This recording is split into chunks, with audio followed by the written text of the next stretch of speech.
आजादी के बाद भारत को $1 ट्रिलियन की अर्थव्यवस्था बनने में 60 साल लगे थे। आप बिल्कुल ठीक सुन रहे हैं, 60 साल लगे थे। इसमें करीब 17 साल पंडित जवाहरलाल नेहरू के रहे, लगभग 16 साल उनकी सुपुत्री इंदिरा गांधी के सरकार के रहे, 5 साल उनके पुत्र राजीव गांधी भारत के प्रधानमंत्री रहे।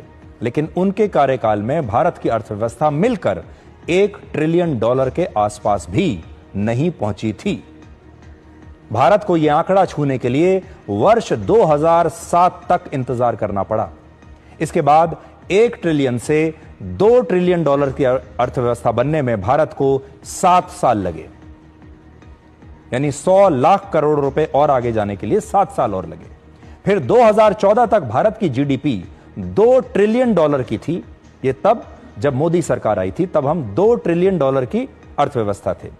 इसके बाद प्रधानमंत्री मोदी के 11 वर्षों के इस कार्यकाल में भारत की जीडीपी, भारत की अर्थव्यवस्था $2 ट्रिलियन से बढ़कर $4 ट्रिलियन हो गई, 400 लाख करोड़ रुपए की हो गई। और इनमें भी 3 ट्रिलियन से 4 ट्रिलियन पर पहुंचने में हमें सिर्फ 4 साल लगे, जबकि कांग्रेस की सरकार में इसमें वर्षों और दशकों तक लग जाया करते थे। आप अंतर देख लीजिए अपनी स्क्रीन पर।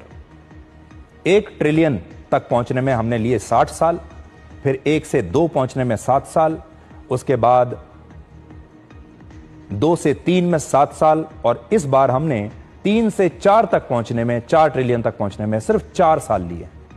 अनुमान है कि प्रधानमंत्री मोदी अपने तीसरे कार्यकाल में एक नया रिकॉर्ड बना सकते हैं और अब की बार भारत की अर्थव्यवस्था सिर्फ 3 वर्षों में ही $4 ट्रिलियन से $5 ट्रिलियन पर पहुंच सकती है, और हम वर्ष 2028 तक जर्मनी से भी बड़ी अर्थव्यवस्था बन जाएंगे और तब भारत दुनिया की तीसरी सबसे बड़ी अर्थव्यवस्था होगा। लेकिन इसके बावजूद हमारे देश के कुछ लोग मोदी के विरोध करने के चक्कर में देश की इस उपलब्धि को भी खुले मन से स्वीकार नहीं कर पा रहे हैं। ताली बजाने के लिए उनके हाथ उठ नहीं रहे हैं।